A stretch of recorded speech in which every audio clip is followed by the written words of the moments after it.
And the amazing thing is that this realization of truth isn't something new at all. It has been present throughout history.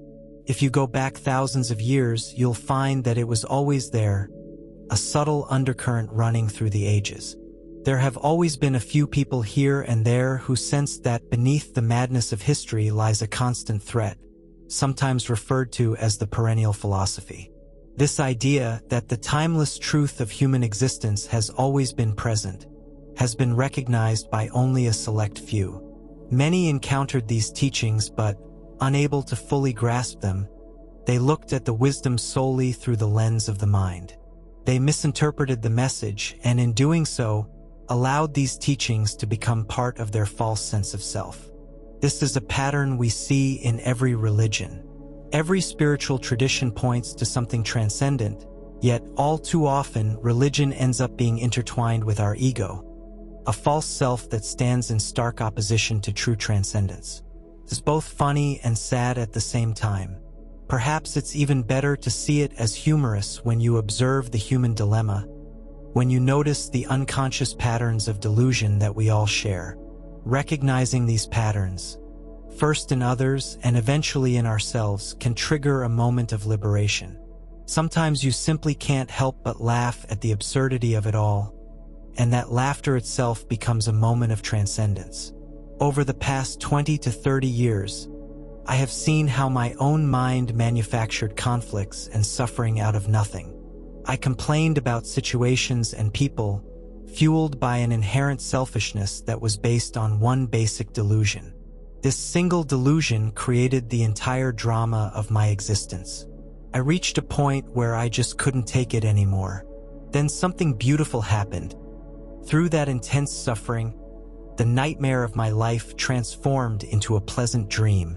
The way I experienced life changed dramatically when the transcendent dimension began to shine through. When that transcendent space enters your experience, you no longer perceive life through the distorting filter of a false self. The false self, with all its biases and need for conflict, distorts every moment of our experience. It craves unhappiness because it unknowingly strengthens itself through every complaint and every criticism. You can see it clearly when you observe people in everyday life. They complain, they judge, they do so because it gives them a stronger sense of identity. It might begin with a simple remark about a situation, a place, or a person. Once you complain about something, it means you've found it lacking, and by doing so, you place yourself in a superior position. You become the judge of that situation, of that place, or of that person. Essentially, you validate your own existence by declaring something as deficient. This behavior, this constant judgment and criticism, only serves to bolster the false self. It is particularly evident in those who have nothing else with which to identify. They run around, shouting angry obscenities or making disparaging remarks to everyone who crosses their path. Their sense of self grows stronger through accusing others of being bad or evil. They cling to this identity because it is all they have left. It's a powerful force, one that feeds on the negative and reinforces itself with every complaint. So, what do we need to learn? We need to extract our attention from the endless cycle of thinking that reinforces the false self. Transcendence comes when we step back from those primordial forms, those constant thoughts that chase each other one after another. Life isn't just a series of thoughts or reactions. It's made up of forms and, importantly, of space. If you're always chasing after forms, always reacting, you're stuck in a loop. Think of it like a dog chasing a rabbit, a relentless pursuit with no lasting satisfaction. But then, there comes a moment when you drop everything, even if only for a short while, and you awaken to a new awareness. In that moment, you begin to see life not as a series of forms but as a vast space. This shift from a mind cluttered with thoughts to one that experiences spaciousness changes everything. When you stop compulsively imposing interpretations on every situation, the very things you once criticized or complained about simply become what they are. They aren't problems if you're not constantly judging them. That doesn't mean action is unnecessary. Often, change is essential and taking action is perfectly fine. The key is to act without the baggage of constant complaining. When you act without judgment, the energy you direct toward change is entirely different. It's more free-flowing, more effective, and ultimately more transformative.